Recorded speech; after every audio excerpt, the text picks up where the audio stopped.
सो अच्छा, ऐसे तो मेरी वर्जन है। सबसे पहले ये बताओ मुझे, will make this simple, short and quick. What is the CV actually? मुझे सबसे पहले तो वही समझना है, तो मैं सीवी होती क्या है, and how many time would an average person view that CV of yours if he is recruiting around 200, 100, 10 लोग, कितने भी लोग रिक्रूट करेगा वो डिपेंड करता है। Usually large MNCs recruit a lot of people, so what time do you think? देखो, like CV बनाना मैंने कहाँ से सीखी? Obviously I was making my CV during second year के एंड में, एंड प्लस मेरे मामा is an HR in American Express, was an HR in American Express, so he has been looking forward to many CVs from the past and all that है उनका। Wait, मैं उनकी profile दिखा देता हूँ। so obviously he's been recruiting नहीं नहीं, इस अकाउंट से नहीं मिलेगा, मोस्ट प्रोबब्ली मुझे अपना दूसरा अकाउंट से एक्टिवेट करना पड़ेगा। एनीवेज, मैं उनका आईडी भूल गया, most probably I don't know what ID he had, but he was in HR at American Express and many companies, and उनका यूजुअल काम होता था मैनेजमेंट, ऑर्गेनाइजेशन मैनेजमेंट में। So okay, he told this very simple thing CV making के regarding। first of all, अरे YouTube में आ जाएगी। now first thing is obviously your page. देखो, आपके सीवी का पेज एक ही होना चाहिए, मोस्ट प्रोबब्ली वन और two, not more than that. That is the first rule of CV making. Apart from that, जो बाकी कंटेंट होता है, content should be not short and precise. अच्छा, कंटेंट का एक रूल है, there should be quality instead of quantity. If like both are preferred on some level, both should be there, there should be quantity as in कितना experience hold कर रहे हो, but quantity में भी काफी सारे फंडास हैं, मैं बताऊंगा। quality is very important, more important than quantity is quality of the work that you are putting up।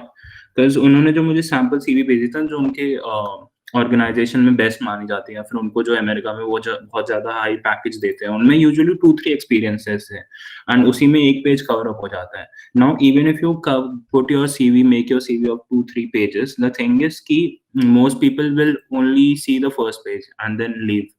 ठीक है, that is what happens literally, वो भी कहते हैं। And even when I reviewed the CV with him online में, ठीक है, he saw the first page and he said कि that's good profile and done. when I asked him कि आप second page क्यों नहीं देखा आपने CV का, he said the same thing, we don't have time to view the second page। even जब ये ML के मशीन में जाता है, वो तो keywords निकालता है, so it's very important that you also put keywords into that। some companies now use machine learning, so there is no human interference involved, and if you don't write quality content, then your CV, how good, even if it's very good, it's most probably gone through the pre-processing and depends on क्या उसमें वो keywords present है या नहीं, जो आपके CV को grade कर रहे हैं automatically. So right now CV building में what is more important is, I would say, अगर you don't know it's human और computer process, but you know keywords attract, I would say, ये मैं एक बार दिखाने से, keywords are very important for both humans and both machines। if you bold, make them bold or make them italic, they generate like instant interest, you can say that। Actually, CV making से भी ज़्यादा important है। Let me teach you a basic of marketing। This is very important concept। इससे ना थोड़ा बहुत idea मिलेगा आप एक्चुअली कर क्या रहे हो। So आप में से किसी ने वैसे बेसिक पढ़ी है मार्केटिंग की? पढ़ी भी है या फिर अप्लाई भी की है? So in marketing ना, what is marketing about, मैं 5 मिनट में ये खत्म कर दूंगा ताकि आपको थोड़ा बहुत समझ में आए exactly आप करने क्या जा रहे हो, या फिर मार्केटिंग में क्या होती है ये भी समझ में आ जाएगा। This is a good concept। So marketing is about, कोई बता सकता है, बताना चाहेगा डेफिनेशन मार्केटिंग की? बड़ी सिंपल, नॉट दैट टफ, बताओ। सर अपना प्रोडक्ट सेल करना। That's selling। Isn't that selling? You said you use the word sell। कोई और बताओ। मतलब एडवर्टाइजमेंट्स वगैरह भी आ Convincing जाते someone हैं। to buy our product। Advertisement is not promotion। Convince करना। Convincing is not negotiation कोई कंपनी or कोई प्रमोट influencing। सेलिंग और बाइंग किसी भी प्रोडक्ट की। अपने प्रोडक्ट को जो जो ऑडियंस है जिसको एक्चुअल प्रोडक्ट की नीड है उस तक पहुंचाना। That is also अपने प्रोडक्ट की distribution. अट्रैक्शन बढ़ाना, डेकोरेट करना एक तरह से उसको। हाँ यार, एक्चुअली प्रोडक्ट बनाना भी मार्केटिंग में आता है। If you don't know, let me just tell you this. Product कैसे बनाओगे? If you know your audience, how do you know your audience? Through marketing. Unless you have been like your product is can be a tucka also, कि तुमने सोचा कि हाँ मुझे ये दिक्कत है, लोगों को भी दिक्कत होगी और बना दिया। Rarely happen. I don't know if it happens or not, but most probably not. So just a minute, मुझे calibrate कर लेने दो. I have a this what you call graphic tablet. तब तक देख मार्केटिंग गूगल करके। मैं भी यही करता हूँ, कभी कभी टीचर इतने मुश्किल क्वेश्चन पूछ लेते हैं भाई साहब, वेयर इज दैट। एनीवेज, किसी को पता चले तो मुझे बताना। Is the pen ready? And boom, it's ready. So let's go back. Okay, so if I tell you very simply ना, marketing is about like changing or influencing in very simple words, ठीक है? This is practical marketing. about क्योंकि मैंने भी marketing नहीं पढ़ी, 4 P's, ठीक है? This 4 P's is called the marketing mix. So marketing is about changing the marketing mix. इसमें सब कुछ आता है जो आपने बोला। 4 P's में सबसे पहला आता है product, ठीक है? What is the second one is price, ठीक है? Third one is like promotion, ठीक है? प्रमोशन में काफी सारी चीजें आती हैं। And place. नाउ एक बार जल्दी जल्दी बता देता हूँ। प्रोडक्ट मतलब प्रोडक्ट से रिगार्डिंग हर चीज आपकी प्रोडक्ट में आती है। प्राइस इज यूजुअली कॉस्टिंग, ठीक है? एंड आपके बहुत डिफरेंस होता है। एक्चुअली ये डिफरेंस मुझे भी कभी कभी शुरुआत में नहीं पता था। मार्केटिंग और फाइनेंस डिपार्टमेंट में क्या डिफरेंस होता है, कोई बता सकता है मुझे? जैसे मार्केटिंग में यहाँ पे प्राइस आया ना, बट मार्केटिंग और फाइनेंस डिपार्टमेंट में क्या अंतर होता है कोई भी कॉर्पोरेट कंपनी के? फाइनेंस में मतलब कैश इनफ्लो और आउटफ्लो देखा जाता है, मतलब कोई और बजट बताएगा? वगैरह। Marketing in the targeting audience. नहीं, एक्चुअली ये देखो, मार्केटिंग से तुम प्राइस डिटरमाइन करने की कोशिश करते हो प्रोडक्ट का, कि प्रोडक्ट के प्राइस कैसे होंगे। फाइनेंस में देयर इज ऑब्वियसली बजटिंग, किसी ने बोला था, फोरकास्टिंग बोला था, और काफी सारी चीजें। एक्चुअली फोरकास्टिंग भी मार्केटिंग का ही पार्ट है एक तरीके से। Finance is managing all this money. It's more about balance sheet, companies के मेंटेन करना, कैश इनकम स्टेटमेंट्स ये सारे मेंटेन करना। उनमें जितने भी चार्टर्ड अकाउंटेंट्स है वो भी यही सब देखते हैं कि ये सारी चीजें लीगली हो रही हैं, या फिर फाइनेंस कंपनी का लीगली जा रहा है, उसमें टैक्सेस क्या लग रहे हैं। Finance is a whole new department containing all these legal taxes and सारी चीजें। that is finance। actually product का प्राइस डिटरमाइन करना, ये पता है काम किसका होता है? ये मार्केटर्स का होता है। तो अपन लोग जब बोलते हैं ना हमें फाइनेंस की फील्ड में जाना है या फिर प्रोडक्ट फाइनेंस की फील्ड में जाना है, उसका मतलब ये नहीं होता कि तुम प्रोडक्ट का प्राइस डिटरमाइन कर रहे हो या फिर उसके प्राइस को इन्फ्लुएंस करने की चीज कोशिश कर रहे हो। ये काम होता है मार्केटर्स का, मार्केटिंग वालों का, ठीक है? तो फाइनेंस अगर मैं सिंपली समझाऊं, कोई किसी ने ली भी होगी फाइनेंशियल स्टेटमेंट्स एनालिसिस। हाँ मैंने तो हाँ, उसमें थोड़ा बहुत यही कर रहे हो आप। इसमें ये नहीं देख रहे कि प्रोडक्ट का प्राइस आप कैसे रख सकते हो, वो सब नहीं पढ़ रहे आप। प्रोडक्ट के प्राइस रखने के भी काफी सारे स्ट्रैटेजीज होते हैं। अगर मैं सिंपली मतलब बताऊं, ये हो सकता है कि फाइनेंस में जो फाइनेंशियल होते हैं वो ये डिसाइड करेंगे कि मतलब प्रोडक्ट में कितना कॉस्ट आया, और जबकि मार्केटिंग फाइनल मार्केट में देखेंगे कितना मतलब डिमांड है, उसके अकॉर्डिंग प्राइस डिसाइड करेंगे। ये है। हाँ, खाली प्राइस भी नहीं है, मार्केटिंग में काफी सारी चीजें आती हैं। प्राइस के साथ आप क्या देते हो? ऑफर्स देते हो, कैशबैक्स देते हो, ये सब भी आपके ना मार्केटिंग में आते हैं। कितना कैशबैक देना है, कितने ये by one get one free देना है या नहीं, by one get one free से मार्केट में काफी सारी चीजें आती हैं। इट्स मोर इनका खाली पैसा लेना ही एम नहीं होता कस्टमर से, और वो उस पैसे को कौन से तरीके से लेना है, क्या अट्रैक्टिव ऑफर्स दिखा के लेना है, ईएमआई देना है या नहीं, काफी सारे वो होते हैं जजिंग फैक्टर्स, अगर मैं थोड़ा बताऊं तो, ठीक है? इन सब के बारे में सोचना, इन सब की भी कुछ कुछ लोगों ने थ्योरी बनाई हुई है कैसे डिटरमाइन कर सकते हो, वो सब पढ़ना। मतलब हर चीज तुक्का नहीं होता, ये बोल सकते हो आप, ठीक है? एज एन एंटरप्रेन्योर भी आप काम करोगे तो आपको डिटरमाइन करनी पड़ती है चीजें। नाउ कमिंग ऑफ टू, मैंने क्या बताया था? 4 P's एक बार रिपीट करना कोई भी जिसको याद है। प्रोडक्ट, प्राइस, Praise, प्रमोशन और promotion. Hmm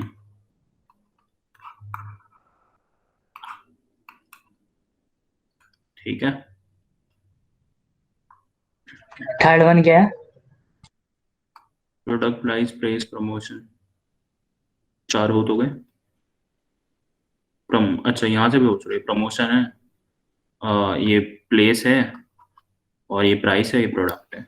now coming of to, देखो अगर मैं आपके पेज में, आप यहाँ पे क्या मार्केट कर रहे हो, आप यहाँ पे कोई प्रोडक्ट में आप यहाँ पे कर रहे हो खुद को मार्केट, ठीक है, ह्यूमन रिसोर्स मतलब खुद आप, ठीक है। आपका प्राइस तो यहाँ पे कुछ नहीं आता, price sorry price as such तो कुछ नहीं यार, अपनी वर्थ डिटरमाइन कर सकते हो जो भी है, आपको जितना पे लगाना है अपने हिसाब से, उसके बारे में थोड़ा रिसर्च करना पड़ेगा कि कौन कितना कॉम्पिटिटिव, किसको कितनी पे मिल रही है। जब आप ऑन कैंपस में तो देखो नेगोशिएशन यूजुअली नहीं होती, मुझे नहीं पता होती या नहीं, बट मोस्ट प्रॉब्ली नहीं होती ऑन कैंपस में नेगोशिएशन। पर कंपनी, हर कंपनी अपने पैकेज ऑलरेडी डिसाइड करके रखती है, या तो वो कुछ एक्स्ट्रा बोनसेस देती है, वो नहीं देती एक्चुअली, बेस पैकेज सेम होता है आई गेस ऑन कैंपस में, बट उसके अलावा भी शायद से पता नहीं मुझे, अच्छे अच्छे जो परफॉर्म करते हैं ना इंटर्नशिप में यूजुअली, उनको कुछ और बोनसेस भी मिलते हैं, स्टॉक बोनसेस या फिर कुछ, बट बेस पैकेज सेम होता है। बाकी ऑफ कैंपस में नेगोशिएशन होता है असली में, बेस पैकेज में भी थोड़ा नेगोशिएशन होता है, अपार्ट फ्रॉम दैट बोनसेस में भी थोड़ा नेगोशिएशन होता ही है। जो कंपनीज बेस पैकेज नहीं बढ़ा सकती हैं अनफॉर्चुनेटली, वो हमेशा उस पर खेलते हैं बोनसेस पे। जो आपका, जैसे मेरा बेस पैकेज माइक्रोसॉफ्ट का भी हो गया अराउंड इतना ही आ गया यार, 1.2 लाख पर मंथ के आसपास है, और बट वो उसमें स्टॉक मिलता है 4 साल पर, काफी सारी चीजें होती हैं, ठीक है, जो बैक एंड पे हमें पता नहीं चलती, काफी सारी चीजें होती है। एनीवेज यहाँ पे वर्थ देख सकते हो, ऐसे ऑन कैंपस के लिए तो कुछ बात करने की उसकी जरूरत नहीं है, और प्लेस तो ऐसा सच कुछ है नहीं इसमें, अब जब हमारे केस में कोई प्लेस का फंडा है नहीं। प्रमोशन, ठीक है, प्रमोशन है आपका, देखो सीवी, रेज्यूमे, आप अपने प्रोजेक्ट्स को कैसे प्रमोट कर रहे हो। कोई भी यार गिटहब में भी जा जाके आपका प्रोजेक्ट कोई इतने डीप में खोलता नहीं है एक्चुअली में, बहुत रेयर देखा है मैंने, पूछते हैं, और उसके रिगार्डिंग आपको थ्योरी तो आनी चाहिए, देखो आपको नॉलेज तो होनी चाहिए अपने सीवी में, जो भी डालोगे वो तो मस्ट है ही। इसमें एक ट्रिक, कोई इस रिगार्डिंग कोई ट्रिक नहीं है कि आपने नॉलेज, आपने जो भी डाला उसकी आपको नॉलेज नहीं है, इस चीज के रिगार्डिंग कोई ट्रिक नहीं है, जो भी आपने डाला है वो ऑब्वियसली ट्रू होना ही चाहिए, और हाँ आपको आना चाहिए जो भी आप बोल रहे हो, you should know the thing which you are putting in your CV, ठीक है। ये जो टिप्स एंड ट्रिक्स है, ये है किसको कैसे आउटले करना है, किसको कैसे पोर्ट्रे करना है, उस रिगार्डिंग में दे रहा हूँ। सो प्रमोशन में, अच्छा प्रमोशन क्या होता है, प्रमोशन के ये इसमें बताने से पहले मैं ये बता देता हूँ प्रमोशन क्या होता है, जल्दी बताना कोई, ठीक है। एडवर्टाइज करना, और मतलब पीपल, मतलब लोगों में अपने प्रोडक्ट के बारे में जानकारी देना। प्रमोट करना प्रोडक्ट। वो भी कह सकता हूँ। कस्टमर को बताना है कि मतलब उनका प्रोडक्ट मार्केट में एग्जिस्ट करता है। हाँ हाँ, प्रमोट करने के ना काफी तरीके होते हैं, ठीक है, बहुत सारे होते हैं। आपके एडवर्टाइजमेंट एक हो गया, ब्रांड एक हो गया, ब्रांड में भी काफी सारी चीजें होती है, पैकेजिंग आता है और काफी सारी चीजें आती है। प्रमोशन में आपका मीडिया में काफी सारी चीजें हैं, मतलब जो मीडिया में या टीवी है, न्यूज़पेपर है, मैगजीन है, मैगजीन में भी काफी सारी चीजें हैं कि कौन सा मैगजीन कहाँ बिकता है कहाँ नहीं बिकता, मैगजीन की काफी सारी चीजें हैं, छोड़ो इस पे नहीं आता, काफी सारी तरीके हैं, बट उन तरीकों में ना एक चीज कॉमन होता है, वो तरीके बने एक रूल से होते हैं, वो रूल है AIDA, ठीक है। आई डोंट नो ये रूल सुना है, बट ये काफी फेमस है। प्रमोशन जो भी कर रहे हो आप, चाहे आप कैसे भी कर रहे हो ना, आपको ये चीज दिमाग में रखनी है कि मुझे ऑडियंस को इस साइकिल के थ्रू एक बार लेके जाना है, एक बार या कई बार लेके जाना है, कई बार लेके जाना है। कई बार क्यों मैं बोल रहा हूँ ना, अच्छा कि चलो मान लो आपने कल कोई किसी ने कोई ऐड देखा था कल, कोई एक वॉलंटियर करना, एक बंदा हाँ बोलना, मुझे एक क्वेश्चन पूछना है बस। किसका ऐड? चैट पे नहीं यार, चैट कैसे खोलूंगा मैं, हाँ ऐसे ही, किसने बोला? किसका ऐड देखा था? अरे कल कोई ऐड, कल टीवी देखा था, यूट्यूब देखा था कल? हाँ हाँ कोई ऐड देखा था आपने? हाँ देखा था। जोमेटो का देखा था, जोमेटो। जोमेटो का देखा था ना, हाँ वो पम पम पम जिसमें वो पिज्जा खाती है। Anyways music. हाँ एग्जैक्टली। तो ये ऐड पहली बार देख रहे हो क्या? नहीं, कई बार। कई बार देखा है ना। तो एग्जैक्टली कोई भी ऐड एक बार दिखाने का फायदा नहीं है। इनफैक्ट ये चीज याद रखना, एक्चुअली काफी सारी कम्युनिटीज और सोसाइटीज भी ये गलती करती है। कोई भी ऐड एक बार दिखाने का फायदा नहीं है यार। क्यों? क्योंकि यार मतलब ऐड कितने मिनट्स की होती है एवरेज? अगर टीवी का स्टैंडर्ड बताओ 15 सेकंड से ज्यादा कोई नहीं रखता। यूट्यूब का स्टैंडर्ड अभी लो है 5 सेकंड के, 15 सेकंड के भी ऐड होते हैं मैक्सिमम, वो डिपेंड करता है, बट एवरेज 15 सेकंड के ऐड बनाने चाहिए, ठीक है। और 15 सेकंड मतलब आप जब एक शो का ऐड स्टार्ट हुआ, उसका शो ऐड खत्म होने तक में अराउंड कितने ऐड्स होते हैं? 15 से 30 ऐड होते हैं। उसमें से एक ऐड याद रखना, उसमें भी कोई मैसेज ऐड होता है क्या? ऐड एक तरीका होता है अपना मैसेज पहुंचाने का, वो मैसेज कुछ भी हो सकता है, ठीक है, बट बस एक तरीका होता है। अब इतने सारे जब आप ऐड देख रहे हो 15 से 30, तो उसमें से एक ऐड याद रखना बहुत मुश्किल है। इसलिए हमेशा कोशिश क्या होती है उनकी कि जितना भी उनकी प्राइस है, ऑब्वियसली इनके पैसे भी बहुत ज्यादा होते हैं एक बार ऐड दिखाने के लिए। 15 सेकंड में ऐड दिखाने के लिए भी काफी ज्यादा प्राइस लेते हैं आपके hefty चैनल्स जो होंगे जो भी, ठीक है। तो ये कोशिश क्या करते हैं, एक इंसान के दिमाग में ऑलमोस्ट 7 से 8 बार वो ऐड एक बार दिख जाए उनको, इतना काफी होता है यूजुअली ह्यूमन माइंड को ना। एक ऐड का मैसेज उसमें वो भी है कि मैसेज इजीली अंडरस्टैंडेबल होना चाहिए एंड ऑल वो सारी चीजें, बट एवरेजली अगर मैसेज अच्छे से अंडरस्टैंडेबल तो 7 से 8 बार दिखाओगे उसको पता चल जाएगा कि हाँ जो भी है जोमेटो का वही है, पिज्जा खरीदना है या फिर जो भी है, ठीक है, ऑफ चल रहा है, परसेंटेज ऑफ। तो एग्जैक्टली ये तो मैंने, ये किसके बारे में बता दिया मैंने? ये तो मैंने यूजुअली इस कॉन्सेप्ट को कुछ बोलते हैं, मैं भी नाम भूल गया। चलो, इसलिए कीवर्ड्स का यूज भी बहुत इंपॉर्टेंट है। जब आप अगर आप सॉफ्टवेयर इंजीनियरिंग के लिए अप्लाई कर रहे हो ना, तो ये वाले सॉफ्टवेयर इंजीनियरिंग से रिलेटेड जितने भी कीवर्ड है, ऐसा नहीं होता कि एक बार हाईलाइट कर दिया। आपको अराउंड ऐसे 10-15 कीवर्ड ढूंढने पड़ते हैं जो आपके रोल को ढंग से बता पाए कि आप सॉफ्टवेयर इंजीनियर हो, अगर सॉफ्टवेयर इंजीनियर के लिए अप्लाई कर रहे हो। तो ऐसे कीवर्ड्स अगर वो 15 hefty का कीवर्ड्स देख लेगा, मान लो मशीन लर्निंग तो रिग्रेशन, एसवीएम, एक्यूरेसी, अगर ऐसे कीवर्ड, मतलब ऑब्वियसली एक्यूरेसी का कीवर्ड नहीं है, बट उसमें भी अगर कोई अच्छा कीवर्ड आप ढूंढ पाते हो ना और उसको 15 बार देख ले, तो CNN हो गया, deep learning architecture from scratch, ऐसा कोई मान लो सेंटेंस कीवर्ड बना सकते हो, ऐसी कोई दिक्कत नहीं है। तो ये सारे कीवर्ड सुन के वो ऑब्वियसली उसको थोड़ा बिलीव करता है उसका कि हाँ इस बंदे को आता है। कहाँ पे? apart from that, coming back to the board, इसमें क्या होता है? First thing, this is called attention, ठीक है। कोई भी मार्केटिंग का प्रोसेस होता है, या फिर सॉरी कोई भी प्रमोशन का प्रोसेस होता है, उसमें ये 4 चीजें होती है, then interest, then desire and then action, ठीक है। अटेंशन लोगों से लिया जाता है, ठीक है, इंटरेस्ट बताए जाते हैं, डिजायर जताया जाता है एक तरीके से, या फिर जगाया जाता है, एंड एक्शन लोग लेते हैं उसके बाद, ठीक है। ये हिंदी में हो गया यार, लोग लेट क्यों आते हैं? चलो अपन लोगों का है। तो देखो आपकी सीवी, अगेन आपके जो रोल्स एंड रिस्पॉन्सिबिलिटी होते हैं, एक तरीके रोल्स एंड रिस्पॉन्सिबिलिटी नहीं, जब आपका हेडिंग होता है ना और कीवर्ड्स होते हैं आपकी सीवी में, वो सबसे इम्पोर्टेंट काम करते हैं। वो इम्पोर्टेंट काम क्या है? अटेंशन। जब तक आप अटेंशन नहीं लोगे ना किसी पर्सन का, मार्केटिंग कर रहे हो या फिर कुछ भी कर रहे हो, तब तक वो ऐड देखेगा ही नहीं। ऐड चलो देख भी लेगा जबरदस्ती, बट मेन चीज क्या होती है? अटेंशन लेना। आप कोई रास्ते में लोग चल रहे हैं, अगर आपको उनको अपनी बात सुनानी है, तो डायरेक्टली बात सुनाने में, डायरेक्टली प्रोडक्ट बेचने में मत आओ। एज अ सेल्समैन भी बहुत इंपॉर्टेंट है, सबसे पहले अटेंशन खींचो उनका, ठीक। कैसे भी हो सकता है, unique messaging, unique advertisement, music, Zomato का कुछ भी आपका अटेंशन जो खींच लेता है डायरेक्टली, ठीक है। तो अटेंशन लिया जाता है सबसे पहले ऑडियंस से। तो आप रेज्यूमे भी यही करते हो, अपने रोल्स बता के, या फिर आपने किस कंपनी में काम किया, कभी कभी वो भी अटेंशन खींचता है कि हाँ ये बंदे ने तो एप्पल पे काम किया हुआ है। और ऑब्वियसली आपके कीवर्ड्स, ठीक है। कभी कभी ऑन कैंपस में आपकी सीजीपीए भी अटेंशन खींचती है, ठीक है। ऑफ कैंपस पे आपका कॉलेज का नाम, ये सब एक एक, ये सब कितने हैं? 3-3 4-4 वर्ड्स के सेंटेंस है बस, ठीक है, ये मेन अटेंशन सीकर्स होते हैं। इंटरेस्ट बेसिकली क्या होता है ना, आपके प्रोडक्ट के टर्म्स में इंटरेस्ट होता है फीचर्स एंड बेनिफिट्स। अटेंशन ले लिया ना आपने यूजर का, अब उसको आप बताओगे कि फीचर एंड बेनिफिट्स क्या है इसके, ठीक है। जैसे आपने हाँ फीचर्स एंड बेनिफिट्स बताओगे तो इसमें आ जाता है जो भी आपने लिखा है, क्वालिटी कंटेंट लिखो फीचर्स एंड बेनिफिट्स बताने के लिए। आपने जो भी रोल प्ले किया था जिस भी ऑर्गेनाइजेशन में, उस रिगार्डिंग क्वालिटी कंटेंट लिखना है। ये काफी लोग मिस कर देते हैं, ठीक है।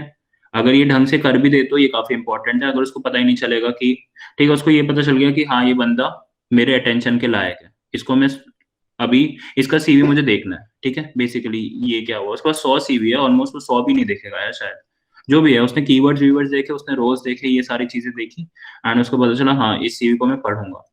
अब जब वो पढ़ने बैठा तो वो देख रहा है कि हाँ अब जो भी इसने रोल मेंशन किए, जो भी अटेंशन वाले वर्ड्स मेंशन किए, उसमें क्या क्या इसने चीजें क्या काम किया हुआ है, क्या रिजल्ट मिला और काम कैसे किया, वो सारी चीजें। बेसिकली क्वालिटी कंटेंट देखना चाहता है वो वहां पे, जो आपको बाकियों से अलग करे। क्वालिटी कंटेंट क्यों बोल रहा हूँ, इसका भी रीजन है। क्वालिटी क्या होती है, कोई बताना जल्दी, क्वालिटी का मीनिंग क्या होता है, बताओ कोई भी। एक खासियत जो नॉर्मल लोगों से थोड़ी सी अलग हो। उसको यूएसपी बोलता है एक्चुअली, यूनिक सेलिंग पॉइंट। कोई भी प्रोडक्ट में क्वालिटी क्या होता है, कोई बता सकता है? यूजफुलनेस। कोई चीज कितनी अच्छी है, यूजफुलनेस कोई चीज कितनी अच्छी है, ज्यादा अच्छी है तो उसकी क्वालिटी परफॉर्मेंस ज्यादा का अच्छी है। मेजर। ये प्रोडक्ट कितना बेटर है मतलब। एक्चुअली नो दिक्कत क्या है, क्वालिटी इज ना, quality is a relative quantity, it's not absolute. कोई भी डेफिनेशन तो इससे थोड़ा इसका वो है। अगर मान लो मैं नोकिया यूज करता हूँ, किसी ने मुझे एमआई दिखा दिया, मैं बोलूंगा भाई एमआई की क्वालिटी अच्छी है। कल को उसने आईफोन दिखा दिया, मैं बोलूंगा आईफोन की क्वालिटी अच्छी है। अनलेस एंड अनटिल आपको कोई प्रोडक्ट दिखाए ना, आपको क्वालिटी का परसीवरेंस आता नहीं है। अगर मान लो आईफोन एग्जिस्ट ही नहीं करता, अगर एमआई से अच्छे फोन एग्जिस्ट ही नहीं करते तो आप क्या बोलते हैं, एमआई की क्वालिटी बहुत अच्छी है। सिंपल ना। तो क्वालिटी हमेशा रिलेटिव होती है। सेम चीज, वो ये भी नहीं देख रहा कि आप कितने अच्छे हो, वो आपको मैप कर रहा है किससे, बाकी सारे बच्चों से, कि बाकी सारे बच्चों के रिलेटिव इसने जो भी कंटेंट डाला है अपने इंटर्नशिप में वो कैसा है, और उस हिसाब से वो डिसाइड भी करेगा। ऑब्वियसली रिलेटिव का मतलब भी बहुत कुछ होता है। मेरे लिए क्वालिटी के फैक्टर्स अलग होंगे, आपके लिए अलग हो सकते हैं। तो quality is more like a relative quantity and it depends very much on the perceiver, ऐसे बोल सकते हो। डिजायर का मतलब क्या होता है, देखो अब फीचर्स एंड बेनिफिट्स तो आपके प्रोडक्ट के आ गए मान लो, ठीक है, उसको पता चल गया। डिजायर होता है मेनली ये कनेक्टेड होता है नीड एंड वांट से। अगर मैं सिंपली बताऊं ना, एक लाइन भी है काफी important, one size does not fit all. इसका मतलब क्या हो गया, इसका मतलब ये है कि ऑब्वियसली बिग बाजार में यार ये अगर एक शर्ट रहती भी है, ठीक है, उसका एक ही साइज नहीं रहता, मीडियम नहीं रहता, खाली लार्ज स्मॉल एक्सएल एक्सएस, ठीक है। इसका सिंपल मतलब है अगर आपका एक प्रोडक्ट भी है ना, मान आपका फेसबुक भी है, आप फेसबुक भी बेच रहे हो, तो आपको देखना है आप किसको क्या बेच रहे हो एग्जैक्टली, ये चीज देखनी है फेसबुक के रिगार्डिंग। प्रोडक्ट तो एक है बट किसको क्या बेच रहे हो, ठीक है। अगेन अगर आप, इसका सिंपल मतलब यही है, देखो डिपेंड करता है कौन से रोल पे कहाँ पे कौन सी कंपनी के लिए अप्लाई कर रहे हो, काफी सारी चीजें आपको सोचनी पड़ती है। एक कॉमन रेज्यूमे होता है यूजुअली, जो काफी ब्रॉड कंपनीज में अप्लाई करते हैं या फिर काफी ज्यादा ब्रॉड टेक स्टैक कैरी करते हैं, ठीक है, उनका एक कॉमन रेज्यूमे होता है, मतलब कंटेंट होता है, मान लो रेज्यूमे में कहना सही नहीं है, और वो कंपनी वाइज मॉडिफाई करते हैं उसको, ठीक है। क्यों, क्योंकि हर कंपनी की सेम नीड नहीं होती। आप जब जाओगे अभी सेकंड थर्ड ईयर में तब भी आपको पता चलेगा, इनफैक्ट जब आप ऑफ कैंपस अप्लाई करोगे आपको ये पता होना चाहिए। वैसे तो देखो अमेज़न के भी सब्स्टिट्यूट्स है ना, AWS सब्स्टिट्यूट बोल रहा हूँ, क्या बोल, अमेज़न के सब ब्रांड है ना AWS जब AWS में आप ML ये क्या बोलते हैं, हाँ डेटा एनालिटिक्स इंटर्न के लिए अप्लाई कर सकते हो, वेब डेवलपर के लिए भी अप्लाई कर सकते हो, बट इन दोनों की अलग अलग सीवी हो तो ज्यादा अच्छा है। वो क्यों अच्छा है वो तो मैं बताऊंगा अभी, बट यूजुअली हर चीज सिंपल सी बात है, ये वाली लाइन याद रखना, ठीक है। अपनी रेज्यूमे 2-3 बनानी है तो 2-3 बना देना। नीड एंड वांट सिंपल मैंने ये बताया कि अगर मान लो अच्छा, हाँ, मान लो कोई फेसबुक यूज कर रहा है अपने दोस्तों से कनेक्ट होने के लिए। बच्चे फेसबुक क्यों यूज करते हैं? गेम खेलने के लिए। तो अगर मैं किसी बच्चे को, मुझे ना फेसबुक बेचना है या फिर बताना है कि उसका फेसबुक में आईडी बनाए, तो मैं उसको जितना भी बोल दूं कि वो अपने दोस्तों से कनेक्ट करेगा, दोस्तों से कनेक्ट करने का मौका मिलेगा, दोस्तों से कनेक्ट करने का मौका मिलेगा, उतना ज्यादा वो अनइंटरेस्टेड होता जाएगा, क्योंकि उसको वो चीज चाहिए ही नहीं। हालांकि वो फीचर है फेसबुक का, बट उसको नहीं चाहिए। उसको क्या चाहिए? उसको गेम खेलना है। तो मैं उसको 10 बार बताऊंगा कि तू गेम खेल पाएगा, उतना ज्यादा वो इंटरेस्ट बढ़ेगा उसका। तो अभी मैं रेज्यूमे में दिखाऊंगा आकाशदीप भैया की, उसमें भी ये देखोगे जब उन्होंने AWS के लिए अप्लाई किया था ना, वेब डेवलपमेंट रोल के लिए, तो उन्होंने सारी इंटर्नशिप्स अपनी वेब डेवलपमेंट की डाल दी थी, और अपनी रिसर्च पेपर्स जो भी थे ML और AI के, वो नीचे कर दिए थे। मतलब काफी ज्यादा उनकी नोटिसेबिलिटी कम कर दी थी रेज्यूमे में। ठीक है। तो डिजायर क्या होता है? Need and want, and finally action. Action में काफी सारी चीजें होती है, आप कैसे बोल रहे हो, उसको कैसे कम्युनिकेट कर रहे हो, जो भी है। ऑन फेस टू फेस कैसे CV को कम्युनिकेट कर रहा हूँ, फाइनली एक्शन हो जाता है। ये तो हो गया, बेसिक कॉन्सेप्ट तो हो गया। ठीक है। अब आते हैं अपन लोग, देखते हैं। चलो मैं अपनी ही पहले से स्टार्ट करवाता हूँ, मेरे पास पुरानी पड़ी हुई है अपनी। अच्छा, ये थी मेरी एकदम पहले की, देखो फर्स्ट ईयर के मिड की बोल लो आप। ठीक है। फर्स्ट अभी दिसंबर, मतलब 2 साल पहले दिसंबर में अगर मेरे से मिलते तो ये वाली CV थी मेरी। ठीक है। इसमें चीजें, इसमें गलतियां तो काफी सारी हैं, बट क्या बताऊं मैं। ठीक है, फर्स्ट ईयर के हिसाब से ठीक है, मुझे कौन सा CV बनाना आता था। तो इसमें गलतियां क्या क्या है? इसमें देखो, ऑब्जेक्टिव तो मैंने ऐसे ही लिख दिया था, इसको भी लिखने की जरूरत नहीं पड़ती। ये आपको खुद डिटरमाइन करना पड़ता है कि अगर आप सेल्स के लिए कर रहे हो तो अपनी CV भैया को थोड़ा सा जूम कर दोगे, जूम। जूम।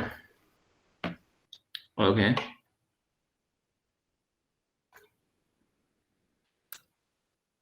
दिख रहा? दिख रहा है? हाँ भैया आप बैठे। परफेक्ट। So coming on. ठीक है।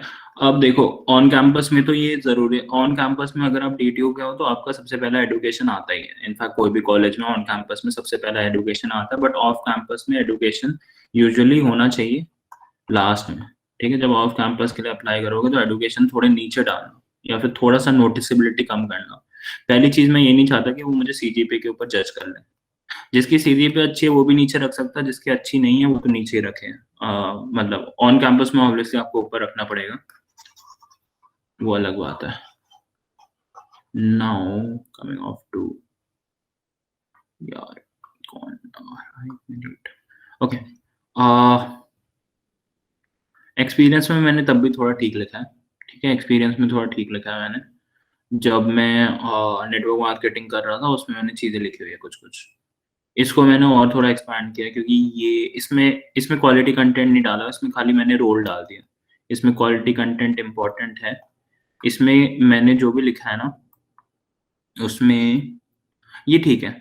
This is pretty, I would से 3 आउट ऑफ 5 ढंग से लिखा है, या फिर आपके 4 आउट ऑफ 5, जितना भी मैंने किया ना उस हिसाब से 4 आउट ऑफ 5 ही ढंग से लिखा है। इसके मार्क्स ऑलमोस्ट 0 आउट ऑफ 5, क्योंकि इसमें कंटेंट मिसिंग है। ये चीज लिखने की जरूरत नहीं होती, अगर आप इसको ना कंटेंट के थ्रू दिखा दो तो बेटर होता है। ठीक है। तो इसमें ये गलतियां थी इस CV में, ये मेरी है सबसे पहली, बट फर्स्ट ईयर के हिसाब से I would say okay, not bad. Coming out to, हाँ यही जो आपने फर्स्ट वाला एक्सपीरियंस लिखा है सीनियर डिस्ट्रीब्यूटर वाला, ये आपने मतलब CV किस रोल के लिए बनाई थी? ये कोई रोल नहीं था, ये फर्स्ट ईयर में ऐसी बना दी थी। ठीक है, मैं बस दिखा रहा हूँ, ऐसी बना दी थी फर्स्ट ईयर में। अच्छा, तो ये मार्केटिंग वाला एक्सपीरियंस मतलब किस काम में आएगा रोल में? बताऊंगा मैंने बनाई है उसके लिए, एक मिनट रुक जाओ। ठीक है। फिर ये है वर्जन 2, ये मैंने बनाई थी अराउंड मार्च में। ठीक है, लास्ट ईयर मार्च में। ठीक है। तो इसमें देखो, इसमें मैंने 3 वो कर रखे थे पोजीशंस। एक तो कॉर्पोरेट एक्सपीरियंस, ओके। ये एक्सपीरियंसेस मैंने अलग से लिखे थे। एक्चुअली ये काफी गंदी CV है अगर मैं बताऊं तो ऑनेस्टली, तो बट स्टिल इसके कुछ फ्लॉज निकालने की कोशिश करता हूँ मैं। कहाँ पे है?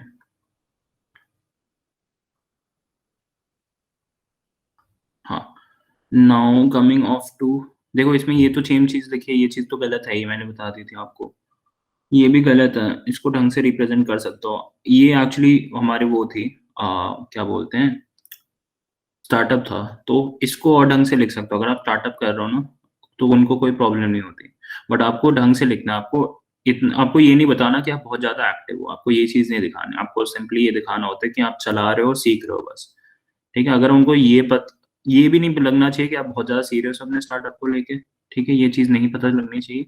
बट अगर आप ये दिखा पाओ ना कि आप लर्न कर रहे हो या फिर कोई प्रोडक्ट बना रहे हो, तो उनको बहुत अच्छा लगता है, तब उनको गंदा नहीं लगता। तो ये तो मैंने लिखा ही नहीं है ढंग से। ठीक है, तो इसको तो हटा ही दो, ये गलत है पूरा। इसको भी और ढंग से लिख सकता हूँ। ठीक है, तो ये भी गलत है, ये ठीक है। ये जब मैंने दिखाया था ना उनको, उन्होंने ये भी बोला ये ठीक है। Financial analysis applied concepts of financial statement analysis on Reliance Industries to analyse their financial record business and forecast their future growth to attract potential investors. ठीक है, ये ठीक था, इसमें उनको कोई प्रॉब्लम नहीं थी।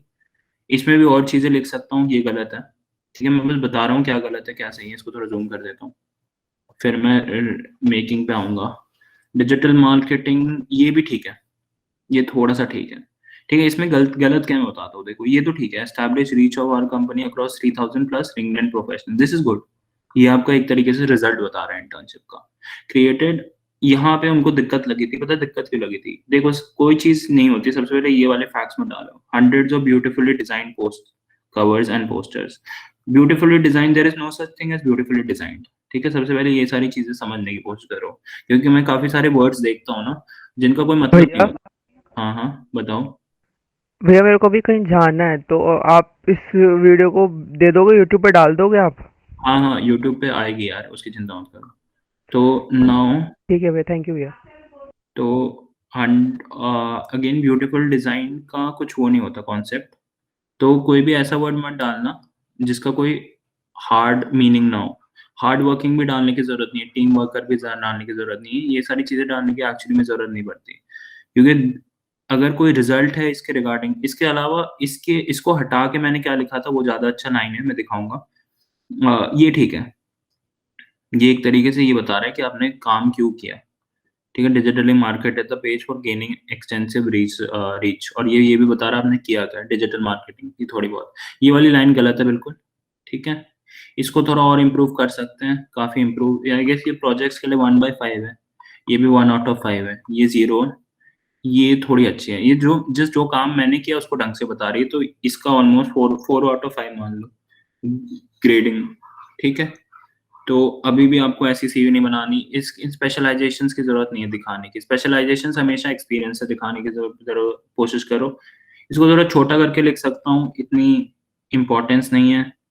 ये अभी तो मेरी सीवी में जरूरत नहीं है, उस टाइम मेरे पास एक्सपीरियंसेस कम थे, तो इसको ऑब्वियसली लिख सकते हो, कोई दिक्कत नहीं है। पीओआर में, पोजीशन और रिस्पॉन्सिबिलिटी में, ये ठीक से लिखा गया है, इतने गंदे से नहीं लिखा गया। ठीक है, ये जो मैंने लास्ट वाली लाइन लिखी है ना, अवार्ड्स इन लिटरेचर, इसको हटा सकता हूँ मैं। ठीक है, अपार्ट फ्रॉम दैट ये भी तब भी ठीक है, ये ऑलमोस्ट जितना मैंने एक्सपीरियंस जताने की कोशिश की ऑलमोस्ट 3/5 करेक्ट है। ठीक है, अपार्ट फ्रॉम दैट ये सीवी भी गॉन इन ट्रैश हो गई आफ्टर 1 मंथ। जब मैंने इनको रिव्यू के लिए भेजा था अपनी मामा से, तो उन्होंने तो मना कर दिया। ठीक है, अब नेक्स्ट पे आते हैं। देखो अब उन्होंने मुझे बताया सीवी मेकिंग होती क्या है। तो सबसे पहले क्या करना है ना, आप लोग अभी जो भी हो अपना रॉ कंटेंट बताना। ठीक है, उन्होंने मुझे क्या बोला कि अब सीवी मेकिंग के जितने भी प्रोसेस है, सबसे पहली चीज आती है, देखो आपको बनाना होता है रॉ कंटेंट। ठीक है, रॉ कंटेंट में क्या क्या चीजें आती है, देखो सबसे पहले अगर मैं सेशंस बताऊं, सेक्शंस आपके सीवी के। ठीक है, तो सबसे पहला सेक्शन क्या होगा, ये सेक्शंस अगेन इनके अरेंजमेंट हर सीवी के अलग हो सकती है, या फिर आप कौन से कंपनी या फिर कौन से प्रोफाइल, कौन से कंपनी में तो डिफरेंशिएट नहीं करते लोग इस पे डिफरेंशिएट करते हैं कि कौन से प्रोफाइल के लिए अप्लाई कर रहे हैं। तो सेक्शंस होंगे सबसे एकेडमिक क्वालिफिकेशंस या फिर एकेडमिक क्वालिफिकेशंस तो हो गई। प्रोफेशनल एक्सपीरियंस, प्रोफेशनल एक्सपीरियंस में क्या आता है, प्रोफेशनल एक्सपीरियंस में यूजुअली आपका आता है internships and internships and obviously कोई भी पार्ट टाइम जॉब फ्रीलांसिंग भी डाल सकते हो, ठीक है, उसमें भी कोई दिक्कत नहीं है। प्रोफेशनल एक्सपीरियंस का सिंपली बताओ, इसमें ये चीजें आएंगी, इसमें ये वाली चीजें आएंगी जिसमें आपने कस्टमर्स को सर्व करने की कोशिश की है या तो सर्व की है, रियल वर्ल्ड प्रोडक्ट्स में आपने काम किया हो। इसका मतलब ये भी है कि अगर आपने, इसका मतलब सब है कि देखो अगेन इसमें कोई कोई लोग क्वेश्चन पूछ लेते हैं कि अगर मैं किसी प्रोडक्ट के लिए मार्केटिंग कर रहा हूँ वो इसमें आएगा नहीं, ऑब्वियसली वो भी इसी में आएगा। प्रोडक्ट से रिलेटेड कोई भी चीज, फाइनेंस भी हो गया, कुछ भी हो गया, जो जिसका फाइनल ऑर्गेनाइजेशनल गोल है प्रोडक्ट कस्टमर्स को सर्व करना, वो सारे प्रोफेशनल एक्सपीरियंस में आता है। प्रोफेशनल एक्सपीरियंस में ऑब्वियसली सोसाइटी का काम नहीं आता, वो पीओआर में होता है, ये याद रखना जनरली, ठीक है, बट स्टिल एक्सेप्शंस कर सकते हो। अगर आपके पास प्रोफेशनल एक्सपीरियंस इंटर्नशिप्स कम है तो पीओआर से उठा के उसको प्रोफेशनल एक्सपीरियंस में लिख सकते हो, बट मैं मना करूंगा ऑब्वियसली, ठीक है। प्रोफेशनल एक्सपीरियंस के बाद एक और सेशन आता है, मतलब काफी सारे आते हैं सेशन, तो उसमें से एक होता है पब्लिकेशंस। पब्लिकेशंस किसके लिए होती है बताओ ना कोई भी। पब्लिकेशन सेक्शन में क्या आता है? रिसर्च वर्क, रिसर्च पेपर या कॉन्फ्रेंस का पेपर, जो भी है, ठीक है। पब्लिकेशंस, प्रोफेशनल एक्सपीरियंस, इसके बाद होता है एकेडमिक प्रोजेक्ट्स या फिर एकेडमिक एक्सपीरियंस, कुछ भी बोल लो। एकेडमिक प्रोजेक्ट्स में आपने पढ़ते पढ़ते सेल्फ जो भी आपने प्रोजेक्ट्स किए वो, ठीक है, ये वाली चीज आती है। इसके बाद आता है आपका एकेडमिक प्रोजेक्ट्स तो हो गया, एंड अचीवमेंट्स। भैया एक बार 2-3 प्रोजेक्ट बता दोगे किस तरह के मतलब कंपनी हाँ प्रोजेक्ट वो तो मैं दिखाऊंगा, अभी CV दिखाऊंगा उसके बाद। अचीवमेंट्स में आ गया आपका हैकाथन, ठीक है। CP के डिटेल्स, अगर आप कोई जीते हो या फिर किक स्टार्टर, जो भी ऐसे वो होते हैं ना इवेंट्स, जो कॉम्पिटिशन्स, कोई भी टाइप का कॉम्पिटिशन, अगेन रिनोन कॉम्पिटिशन डालना। और अगर CV में जगह कम है तो रिनोन कॉम्पिटिशन, CV में जगह बहुत है तो नॉर्मल कॉम्पिटिशन्स भी डाल सकते हो। रॉ कंटेंट में तो लिखना ही है सब। रॉ कंटेंट जब अभी बनाओगे अपने लिए तो ये सारी चीजें लिखना, जो भी आपने प्रोजेक्ट किए सब कुछ, और जो भी आपने चीजें की उन सबको लिखना, ठीक है। रॉ कंटेंट में कोई डिस्क्रिमिनेशन नहीं होनी चाहिए। जब आप फाइनल CV बनाओगे इससे, तब आपको डिस्क्रिमिनेशन करना है। CP, kick starter, LORs, and बस इसमें इतना ही आएगा, ठीक है। And apart from that achievements, training भी होता है। ट्रेनिंग में आप देखो, training is like internship, but आप कोई रियल वर्ल्ड प्रोजेक्ट में काम नहीं करते, या फिर कुछ भी वर्कशॉप हो गया, या फिर कोई ट्रेनिंग हो गया, या फिर कोई ट्रेनिंग वर्कशॉप आपने अटेंड की है, या फिर आपने कोई सर्टिफिकेट भी लिया हुआ है किसी कोर्स का, ठीक है, बट वो कोर्स अच्छा होना चाहिए। मैं यूजुअली ट्रेनिंग सेशन को भी बोलता हूँ कि अब मत ही डालो, अनलेस एंड अनटिल काफी अच्छा ट्रेनिंग सेशन है। जैसे गूगल DSC के लिए काम किया हुआ है, वो भी ट्रेनिंग में आता था एक तरीके से। आपने गूगल के कोई मेन प्रोडक्ट पे तो काम नहीं किया, बट आपने एज एन ऑर्गेनाइजेशन कंट्रीब्यूट किया है, वॉलंटियर किया है, तो उसमें वो सारी चीजें ट्रेनिंग में डाल सकते हो, वो ठीक है। कैंपस एम्बेसडर हो गया, तो ये सारी चीजें ट्रेनिंग में डाल सकते हो। और अगर प्रोफेशनल एक्सपीरियंस खाली है तो ट्रेनिंग की चीजें उठा के प्रोफेशनल एक्सपीरियंस में भी डाल सकते हो, ऐसी कोई दिक्कत नहीं आएगी। और भैया जैसे आप ये सोसाइटी चलाते हो, इन सब का कुछ फायदा होगा रेज्यूमे के लिए? यार मुझे तो जरूरत नहीं है ऑनेस्टली रेज्यूमे नहीं बनाने मैं की। वैसे पूछ रहा हूँ, जैसे हम आगे बड़ी क्लास में हम बनाए तो उसमें फायदा होगा इस सोसाइटी गिरने को? हाँ डिपेंड करता है तुमने सोसाइटी में काम क्या किया है। कुछ भी लिखना वो है जो तुमने काम किया है। अगर सोसाइटी में तो हाँ, मतलब अगर मैं अभी सोसाइटी का, अगर मुझे खाली सोसाइटी का रिज्यूमे बनाना होता तो मैं ऐसे लिख देता कि क्रिएटेड अ सोसाइटी नहीं, created and managed a community of 1000+ members in a time span of 3 weeks conducted। Actually है तो यार, ये सब तो हमने लिखा ही हुआ है, जाके देख लो। भैया आपकी वॉइस सही से नहीं आ रही। आ जाएगी यार, तो थोड़ा नेट इशू आ जाएगा।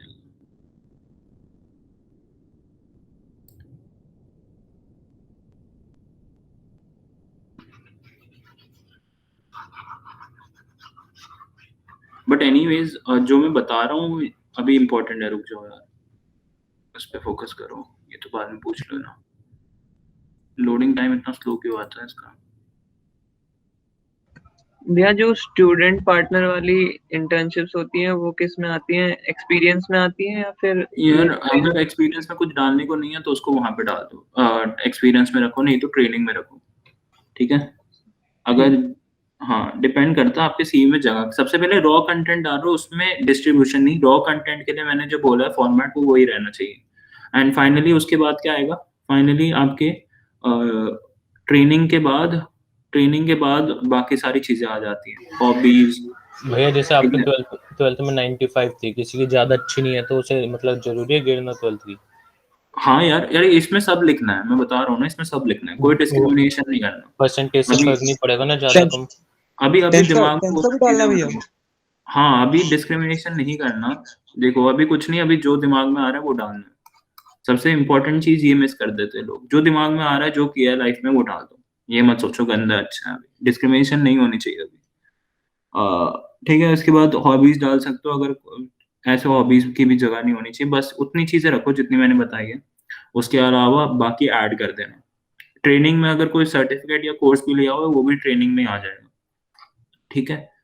अपार्ट फ्रॉम दैट, ठीक है, मैं अगर कैंपस एम्बेसडर का करता तो डिपेंड करता है मेरी प्रोफेशनल एक्सपीरियंस कितनी थी। अगर कम थी तो मैं उसको प्रोफेशनल एक्सपीरियंस में डाल देता बाद में, रॉ कंटेंट में नहीं, यहाँ पे नहीं, जब सीवी बना रहा हूँ तब। इसके बाद मैंने सीवी बनाई है, ये तो बस सैंपल है, उसका रॉ कंटेंट है। अराउंड मार्च के बाद मैंने वो पुरानी वाली सीवी बनाने के बाद उन्होंने जो भी एडवाइस दी थी उसको इंकलकेट करने की कोशिश की है, रॉ कंटेंट, ठीक है?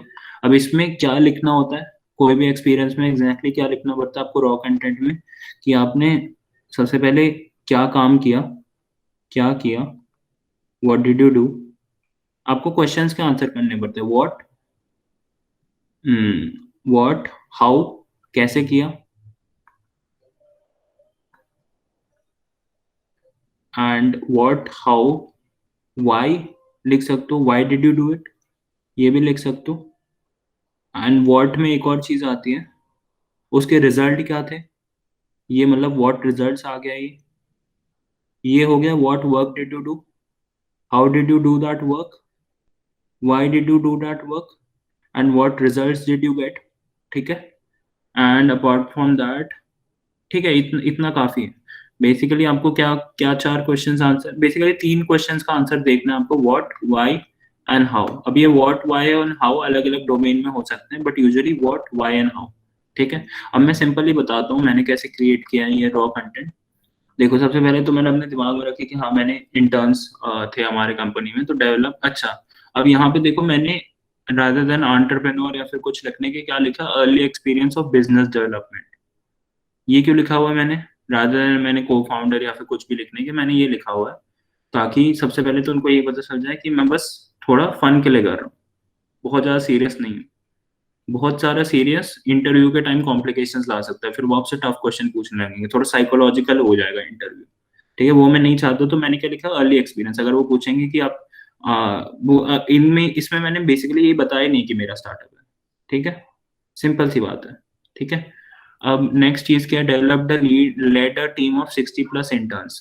ये किस में आ रहा है, ये है कि क्या आपने काम क्या किया, तो मैंने इंटर्न्स को लीड किया। सबसे पहली चीज, जो भी आपने जो भी कुछ किया हो, इन क्वेश्चंस के आंसर ढूंढने की कोशिश करो, क्या काम किया आपने इंटर्न में।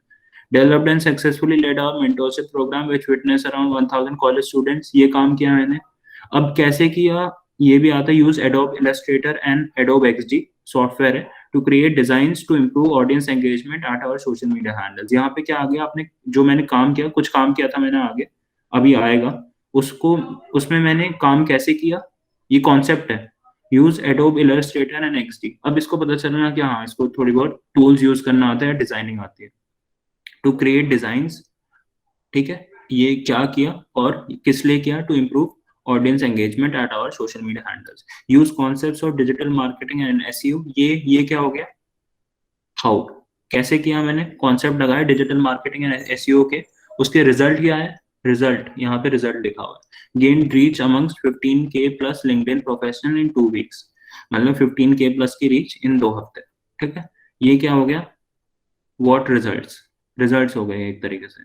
Strategise and develop marketing campaigns, ठीक है? अगेन ये क्या है, क्या किया मैंने, तो उसको पता चल रहा है मैंने मार्केटिंग कैंपेन्स किए, स्ट्रेटेजाइज किए, डेवलप किए। एंड अगेन रिजल्ट क्या था उसका, to gain 1000+ enrolments for our mentorship programme. ये एक पहला रिजल्ट। और दूसरा रिजल्ट क्या है, जनरेट 220K+ लीड्स। ठीक है। एंड अगेन कुछ कॉन्सेप्ट्स यहाँ पे भी आ गए, Java, Kotlin, Node js, HTML, Python, C++, SQL to develop algorithms and database for our upcoming software application. ये हो गया व्हाई, एंड ये हो गया what concepts did you use. तो बेसिकली आप जो भी लिखोगे ना, वो इन तीन चीजें का कुछ ना कुछ कॉम्बिनेशन होगा एक तरीके से। सीनियर डिस्ट्रिक्ट, तो ये वाली चीज देखो, अब इसमें ये प्रॉपर्ली बता रहा है, ये थोड़ा बता रहा है, ये एक्चुअली बिजनेस डेवलपमेंट वाली चीज बता रहा है। अर्ली एक्सपीरियंस ऑफ एंटरप्रेन्योरशिप या फिर early experience of business development क्यों है, क्योंकि एक ही एक्सपीरियंस में इसने डिजाइनिंग की है, डिजिटल मार्केटिंग की है और टेक्नोलॉजी वाले फील्ड में भी काम किया हुआ है। तो एक तरीके से ये हो गया प्रॉपर एक मल्टीटास्किंग या फिर एंटरप्रेन्योरशिप वाला एक्सपीरियंस, राइट। तो I would say this can be written as 4 out of 5। 4 out of 5 इसलिए क्योंकि ये थोड़ी लंबी हो गई, बस इतने सारे पॉइंट्स की भी जरूरत नहीं है, but this is nicely put. ठीक है। And now coming up to next thing, senior distributor वाला भी मैंने मॉडिफाई किया लास्ट टाइम से।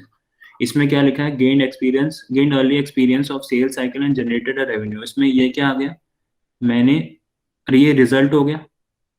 ठीक है। ये भी है gained early experience of sales cycle, इसका मतलब मैंने क्या किया। ठीक है। और ये भी क्या किया का ही पार्ट है, developed and trained and led a team of 10 associates across Delhi and Meerut and to gain 200+ leads and process. ये भी रिजल्ट, ये किसका कॉम्बिनेशन है, क्या एंड रिजल्ट का कॉम्बिनेशन है। ठीक है।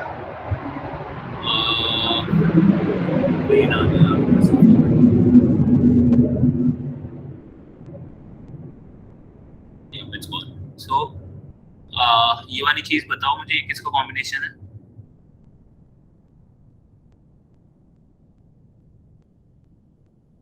हाँ, कोई बताओ ये किसका कॉम्बिनेशन है, दिख रहा है स्क्रीन। बताओ। Result what where and result. हाँ, kind of like that. And experience of delivering, ये भी एक तरीके से, ये रिजल्ट भी बता रहा है कि 200 प्रेजेंटेशंस है, एंड ये एक तरीके से व्हाट भी बता रहा है। ठीक है। एंड देखो मैंने वो नीचे वाली चीज को भी मॉडिफाई किया जिसमें एक लाइन डाली हुई थी, उसमें भी काफी सारी चीजें लिखी अगेन। तो यहाँ पे वो सारी चीजें लिखी कि क्या किया, इसको थोड़ा और मॉडिफाई किया लास्ट में। ठीक है, और मॉडिफाई किया, बट पहले से काफी बेटर है। This is much better. इसमें मैं बेसिकली क्वालिटी रिप्रेजेंट कर रहा हूँ, इंटर्नशिप की क्वालिटी क्या थी, तो वो सारी चीजें रिप्रेजेंट करने की कोशिश कर रहा हूँ। ये भी बहुत इंपॉर्टेंट चीज होती है कि आप अगर आप काफी कोई स्कार्स इंटर्नशिप क्रैक करते हो ना, जिसमें काफी लोग सिलेक्ट नहीं होते, तो उसको भी लिखना बहुत इंपॉर्टेंट है कि आप कितने बच्चों में से सिलेक्ट हुए थे, वो सारी चीजें भी लिख सकते हो। अगर कोई प्रोग्राम होता है, अगर कोई अवार्ड होता है, तो वो अवार्ड में नॉमिनेशंस कितने लोगों थे या फिर जो भी था, तो वो वाली चीज ये क्या बता रहा है एग्जैक्टली, ये बता रहा है कि अगर आप 1.3 मिलियन स्टूडेंट्स का लॉट पकड़ोगे, तो उनमें से मेरे अंदर कुछ स्पेशलिटी मिली थी इन लोगों को, जिसके वजह से उन्होंने मुझे इंटर्नशिप करने का मौका दिया। तो ये वाली चीजें लिख सकते हो। ठीक है। इसकी जरूरत नहीं है क्योंकि ये तो 10th 11th का वो दिखाई दिया मैंने, इसकी भी जरूरत नहीं है, इसको भी हटा सकता हूँ, इसकी भी जरूरत नहीं है एक्चुअली। तो इसमें जो लाइंस ऐड किए अपार्ट फ्रॉम फर्स्ट लाइन, ये तीनों लाइन अच्छे नहीं है। ठीक है, बेकार के लाइंस है, ये अच्छे हैं। ये एक तरीके से आ गया, मैंने क्या किया, successfully organise cultural event showcase India's diverse culture amongst ambassadors belonging to SAARC. तो ये भी अच्छा है। ये दोनों बेसिकली क्या बता रहे हैं, मैंने क्या किया। ठीक है, इसको मैं थोड़ा ओरिएंट कर सकता हूँ रिजल्ट बताने के लिए, वो मैंने नेक्स्ट फेज में किया हुआ है। अपार्ट फ्रॉम दैट देखो प्रोजेक्ट्स थे। अब ये तो मेरा इंटर्नशिप हो गया, इसके अलावा क्या मेरे पास एक्सपीरियंस पड़ गया, बस प्रोजेक्ट बच गए, और ये पीओआर के लिए बच गया था। ठीक है, ये पीओआर के सेशन में आना चाहिए था, यहाँ पे ये गलती से आ गया होगा। एनीवेज ये मैंने चेंज कर दिया था नेक्स्ट फेज में। तो ये देखो, अब जब ये मेरे सिंपल प्रोजेक्ट हैं उस टाइम के around Feb last year second year में आते हैं। ठीक है, तो अगेन C++ और ऐसे मैंने कोई हेफ्टी प्रोजेक्ट किए नहीं था अपने इंटर्नशिप से पहले, बस कोडिंग की थी, इतना टाइम नहीं मिला था। एनीवेज जो भी है, बहुत सिंपल प्रोजेक्ट है, बट उनको कैसे दिखाना होता है, सबसे पहले आपने कैसे किया, उसको क्या कॉन्सेप्ट यूज किए, एटलीस्ट उसको पता चल रहा है इसको, चलो डीएसआर को आता होगा थोड़ा बहुत क्योंकि इसने एक प्रोजेक्ट किया हुआ, ठीक है। एंड ये नहीं लिखना होता प्रोजेक्ट आपने क्यों किया, ये लिख सकते हो एप्लीकेशन वाज एबल टू, ये रिजल्ट है एक तरीके से। रिजल्ट क्या है इसका, application was able to manage data related to student administration and was around 10K plus का डेटा एफिशिएंटली मैनेज कर पाता था। सेम चीज यहाँ पे भी यूज कम से concepts of relational database management in SQL 10, ठीक है। SQL 10 को भी हाईलाइट कर सकता हूँ यहाँ पे, C++ को भी हाईलाइट कर सकता हूँ यहाँ पे, द एप्लीकेशन। और ये हो गया एक तरीके से रिजल्ट, ठीक है। ये क्या है, व्हाट, ये हो गया हाउ, ये व्हाट तो इसके नेम में आ गया। What did you do? I made campus management application. What did I do?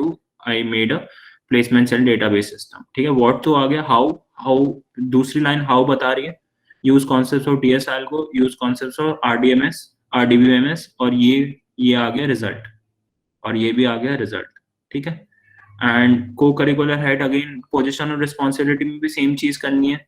ये आ गया, क्या किया मैंने, led 5K plus students to achieve successful participation blah blah, won achievements in field of literature and mathematics, ये एक तरीके से क्या होगा, व्हाट, ठीक है। लेट 10K टू रिप्रेजेंट, ये भी एक तरीके से व्हाट हो गया, ठीक है। एंड ये नंबर्स बहुत इंपॉर्टेंट है, ये जो नंबर्स वाली चीज है ना, इसको नंबर्स और हाईलाइटिंग, इनको हाईलाइट किया करो। ये मैंने नेक्स्ट सीवी में जिनको हाईलाइट नहीं किया था उनको नेक्स्ट बार किया हुआ है जब मैं फाइनल सीवी बना रहा था, ठीक है। बट अगेन इनमें हाईलाइट करना बहुत इंपॉर्टेंट, ये अच्छे कीवर्ड्स हैं। C++ हाईलाइट हो सकते हैं, SQL 10 हाईलाइट हो सकता है, 5K plus students, 10K plus students दोनों हाईलाइट होने चाहिए, ये अच्छा है। फाइनेंशियल फोरकास्ट ऑलवेज भी हाईलाइटेड, फाइनेंशियल एनालिसिस भी हाईलाइटेड है, तो ये ठीक है। इसके अलावा और क्या हाईलाइट हो सकता था अगर मैं बताऊं, 1.3 मिलियन हाई स्कूल स्टूडेंट्स, ये हाईलाइट हो सकता था, ठीक है। अपार्ट फ्रॉम दैट इसमें और कुछ नहीं, ये अच्छा है, इसको हाईलाइट कर सकते हो, ठीक है, इसको हाईलाइट कर सकते हो। नंबर्स काफी इंपॉर्टेंट होते हैं, ये $900 को हाईलाइट कर सकते हो,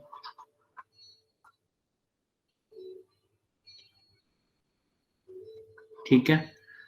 और इसको भी हाईलाइट कर सकते हो और इसको भी हाईलाइट कर सकते हो, टीम के नंबर्स को। यहाँ पे तो हाईलाइटिंग की हुई है अच्छे से, थोड़ा इसको हाईलाइट मैंने नेक्स्ट आइटरेशन में किया हुआ है। टीम ऑफ 60 प्लस इंटर्न्स, ये भी काफी इंपॉर्टेंट चीज है जो मैंने हाईलाइट नहीं की, ठीक है इसमें। बट अपना जब रॉ कंटेंट बनाओगे, अगेन समझ में आ गया क्या करना है रॉ कंटेंट जब बना रहोगे। सबसे पहला टास्क तो आपका ये होगा, आपको सीवी बनाने, डिजाइन करने में नहीं बैठना। काफी गलती लोग क्या करते हैं ना, सीवी डिजाइनिंग करने में बैठ जाते हैं, ये चीज होती है फाइनल लास्ट में, जब आप अप्लाई कर रहे होगे ना तब डिजाइनिंग करना। सबसे पहले क्या करना है आपको, हमेशा रॉ कंटेंट क्रिएट, ठीक है। एंड उसका फॉर्मेट तो मैंने बता दिया, ये समझ में आ गया। C++ में आपने एप्लीकेशन बनाई थी, वो मतलब कैसे बनाई थी, मतलब C++ आईडी में ऐसे ही लिख दिया बस C++?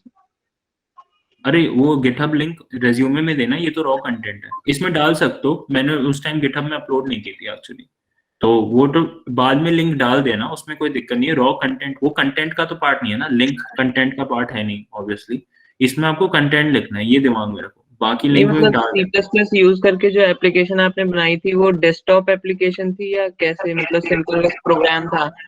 नहीं प्रोग्राम था, मतलब एप्लीकेशन ऐप, GUI नहीं है यार उसमें, ऐप बोल सकते हो, मतलब ऐप ही बोलोगे, GUI नहीं है बस उसमें, वो कमांड प्रॉम्प्ट से चलता है जैसे नॉर्मल आपके C++ के प्रोजेक्ट होते हैं सेकंड ईयर के। अच्छा। ऊप्स फाइल हैंडलिंग, इसमें कुछ चीजें और यूज कर सकता था मैं, जो मैंने आगे यूज की होगी या फिर नहीं यूज की होगी। ऊप्स और फाइल हैंडलिंग, ये दोनों चीजें लिख सकता था मैं, ऊप्स एंड फाइल हैंडलिंग, क्योंकि ये दोनों कॉन्सेप्ट भी लगाए थे मैंने, तो इनको भी लिख सकता था। बट कोई नहीं, अपना रॉ कंटेंट ढंग से बनाना, ठीक है। एक्चुअली ये जब मैं बना रहा था ऑब्वियसली कोई गाइड करने वाला था नहीं, तो कोई दिक्कत नहीं। तो अब ठीक है, ये बन जाता है एक बार फाइनली। मैं एक बार जयगा दिखाऊंगा, उससे पहले मैं आपको दिखा देता हूँ। फिर एक बार रॉ कंटेंट बन जाता है, फिर उसको बस प्लेस करना है। अगेन मैंने 2 प्रोफाइल के लिए बनाई थी, एक टेक और एक नॉन टेक, ठीक है। एंड उसके बाद जब मैं प्लेसमेंट के लिए अप्लाई कर रहा था तो मैंने टेक नॉन टेक दोनों ही छोड़ दिए थे, मुझे लगा टेक में ही हो जाना चाहिए, तो एज सच मैंने एक ही सीवी बना दी थी फाइनली। कहाँ पे पड़ी हुई है, ये रहा, ये प्लेसमेंट सीजन वाली है, ठीक है। तो एक बार वो बन जाता है, फिर कोई भी फॉर्मेट उठाओ, अपने कॉलेज का उठा लो, ऑन कैंपस या ऑफ कैंपस कोई भी फॉर्मेट उठा लो, एंड देन सेम कंटेंट को प्लेस कर दो अपनी स्पेसिंग वेसिंग देख के। अगेन इसमें जगह नहीं थी, तो मैंने इसमें क्या किया, बस एक लाइन लिख दी, रिजल्ट नहीं लिखा, एक लाइन लिख दी। ये मैंने जस्ट बनाई थी ये सोच के कि टेक में अप्लाई करूंगा तो इसके साथ अप्लाई करूंगा, वो सारी चीजें तो है ही, ठीक है। ईमेल आईडी एक लाइन लिख दी बस इसमें। रॉ कंटेंट में अब लाइन लिखना, बाद में जाके उसको एडिट कर देना सीवी के हिसाब से। यहाँ पे दिक्कत क्या आ गई ना, 2 पेज की मैं बना नहीं सकता, 1 पेज की बना सकता हूँ। और मुझे ये भी दिखाना था कि इंटर्नशिप भी इंपॉर्टेंट थे, तो मुझे इंटर्नशिप भी दिखाना था, मुझे प्रोजेक्ट्स भी दिखाने थे, स्पेस कम कर दी थी, तो मैंने इसमें से वो रिजल्ट वाला लाइन हटा दिया था, ठीक है। जो आप वहाँ पे एक और लाइन देख रहे होगे, यहाँ पे बस मैंने ये इंपॉर्टेंट वर्ड्स हाईलाइट कर दी, ठीक है। ये देख ही रहे हो, एसक्यूएल C++ दोनों हाईलाइटेड है। फाइनेंशियल एनालिसिस को भी थोड़ा छोटा कर दिया, मेन चीज मैंने हाईलाइट कर दी, ठीक है। सीनियर डिस्ट्रीब्यूटर को छोटा कर दिया, मेन चीज हाईलाइट की हुई है यहाँ पे। Led a team 900+ sale cycle management 200+ presentation 200 leads, ठीक है, ये वाली चीज हाईलाइट कर दी। और अगेन मैंने इतनी ज्यादा सीपीवीपी की नहीं, बट जितनी भी थी सीपी हैकर रैंक पे वो मैंने यहाँ पे डाल दिया, ठीक है। जितना भी एकेडमिक मैंने ये बताया हुआ, ये वाला session academic achievements and award वाला सेशन है आपका, ठीक है, उसमें चीजें लिख सकते हो, तो उसमें मैंने ये लिख दिया था सीएफ की रैंक, एंड ये थी हैकर रैंक वाला आपका जो बैच मिलता है बस। एंड अपार्ट फ्रॉम दैट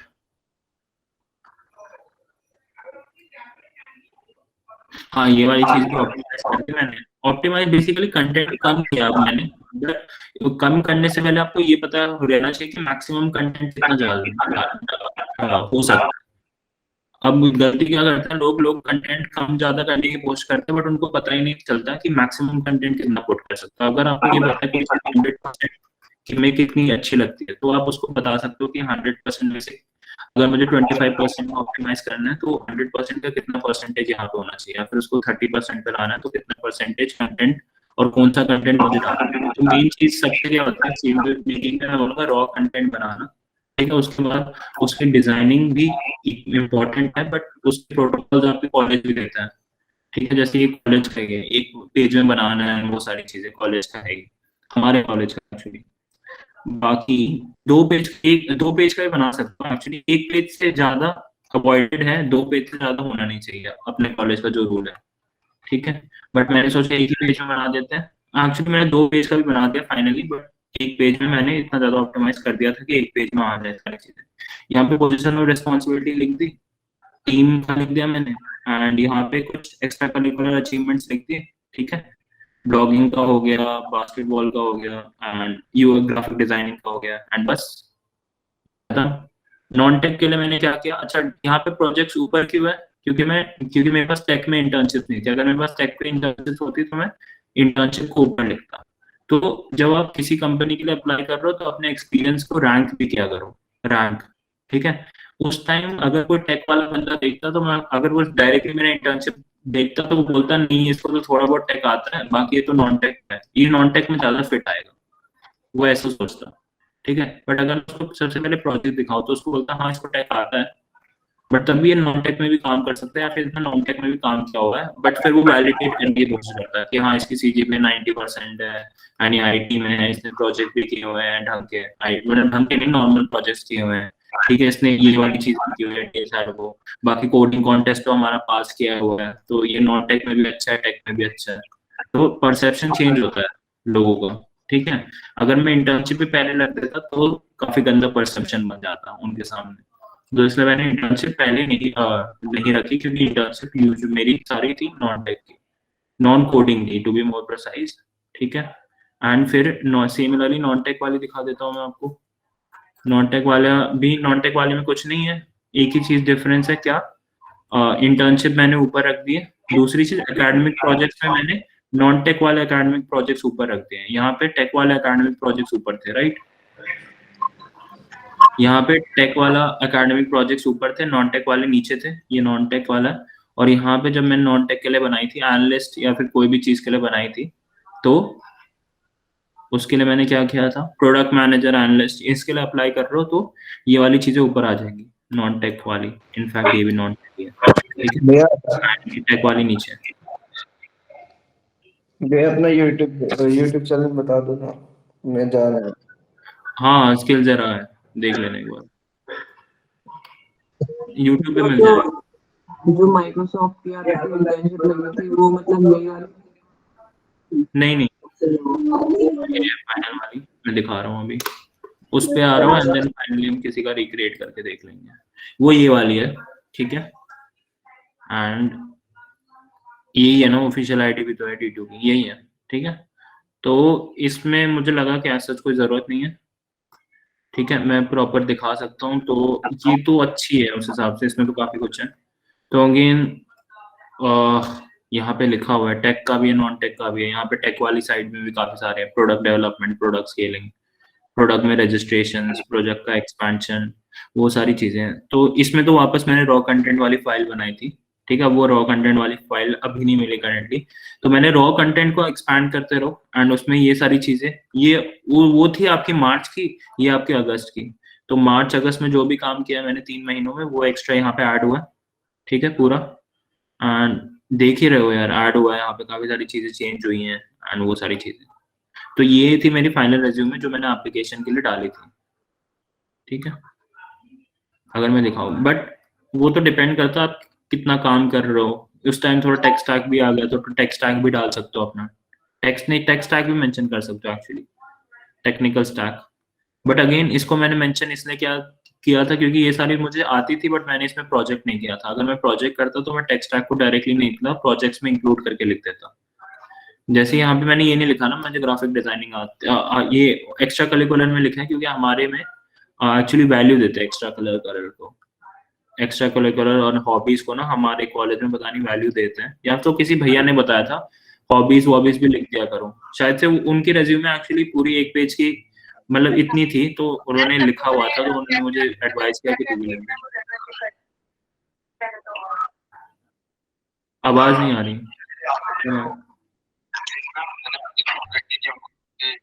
आवाज नहीं आ रही, आवाज गाइस, आवाज नहीं, कोई कुछ बोल रहा है क्या? अक्षय पांडे। अक्षय आवाज नहीं आ रही,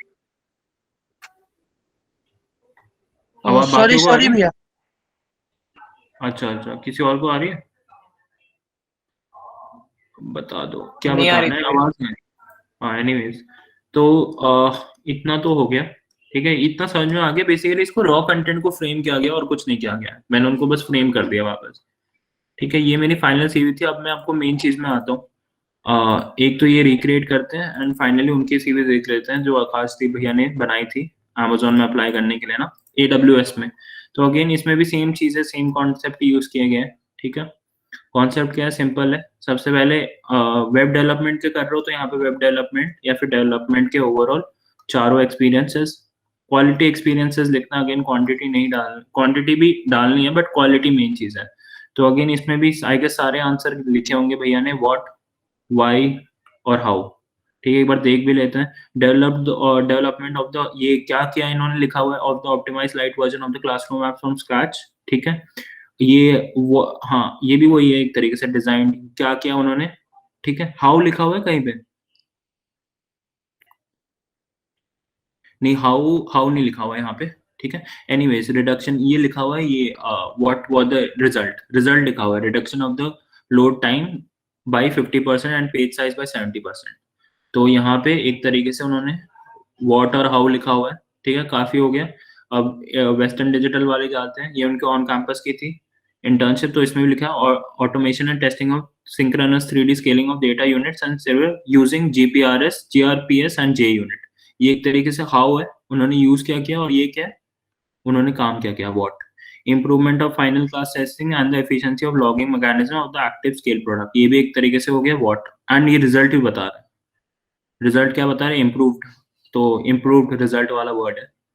अगेन इसमें भी सेम चीज है, यहाँ पे देखो हाईलाइटिंग की हुई है एंड सारी चीजें की हुई है, तो सेम फॉर्मेट है, व्हाट, हाउ एंड ये चीज, ये तीनों चीजें, ये क्वेश्चंस आंसर करने की कोशिश करनी है आपको बेसिकली, कुछ भी लिखोगे।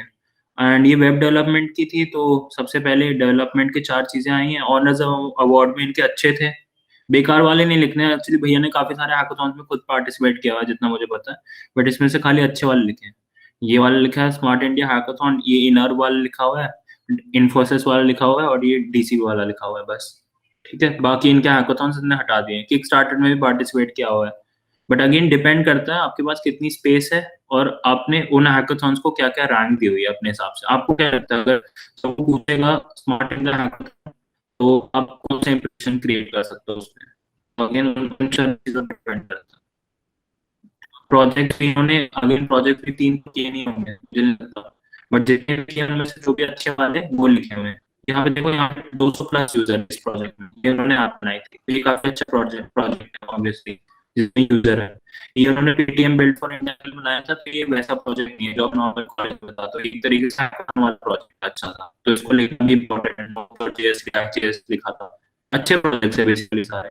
इन्होंने डीएल यूज करके किया हो, तो ये भी अच्छा है। Suggest would based on that using Google API time at any time in future, real time tools combined all three, तो ये भी जो भी है, ये वाला प्रोजेक्ट भी अच्छा प्रोजेक्ट है। तो इसमें मेजर प्रोजेक्ट्स अगर आपके पास देखो, मैंने माइनर प्रोजेक्ट्स लिखे थे, बट ऐसे अगर आपके पास प्रोजेक्ट मेजर है तो सबसे रैंकिंग करनी है बेसिकली हर चीज की। सिंपल है, आपके प्रोजेक्ट की ही रैंकिंग होगी। ऑब्वियसली माइनर प्रोजेक्ट्स होंगे तो नीचे आएंगे या तो आएंगे नहीं, डिपेंड करता है सीवी में कितनी स्पेस है। और सबसे ऊपर तो मेजर प्रोजेक्ट्स आएंगे ऑब्वियसली। मेजर प्रोजेक्ट्स क्या होता है, अगर आपने कुछ ऐसा काम किया हुआ है जिसमें थोड़ा रिसर्च ओरिएंटेड है, फिर रिसर्च प्रोजेक्ट इंप्लीमेंट किया हुआ है, जो भी है वो मेजर वर्क आता है। और कुछ अच्छे अच्छे प्रोजेक्ट्स पता चल जाता है, major project take more time than many projects. Stack भी उसमें अच्छा खासा यूज होता है और उसका रियल वर्ल्ड एप्लीकेशन भी अच्छा होता है, ठीक है। तो मेजर प्रोजेक्ट्स लिख सकते हो, मेजर प्रोजेक्ट्स लिखे हैं इन्होंने, एक्चुअली लिख सकते नहीं हो। बाकी एडुकेशन नीचे लिखा, जैसे मैं बोल रहा था ऑफ कैंपस जब अप्लाई करोगे तो क्लास 10th का तो लिखो ही मत, छोड़ दो, बट जो भी है ऑफ कैंपस जब अप्लाई कर रहे हो तो एडुकेशन आना चाहिए नीचे। ऑन कैंपस में आपका फॉर्मेट होगा, उस फॉर्मेट के हिसाब से बनाना है। अगेन देखो, जब वेबडी के लिए अप्लाई कर रहे हो तो मशीन लर्निंग डीएल के पब्लिकेशन सबसे टॉप पे डालने का फायदा नहीं है, पब्लिकेशन वाले सेशन नीचे लिख दो। हालांकि पब्लिकेशन अच्छी चीज है, बट जब वेबडी के लिए अप्लाई कर रहे हो तो आप चाहते हो कि वो बंदा एकदम नीचे देखे कि हाँ इसने पेपर निकाला हुआ, ठीक है। तो इसलिए इसको नीचे डालना was a smart move. Basically आप जो भी मैंने सेक्शंस बताए थे ना, उन सेक्शंस को भी रैंक कर सकते हो अपने हिसाब से कि आपका सबसे अच्छा सेक्शन कौन सा है।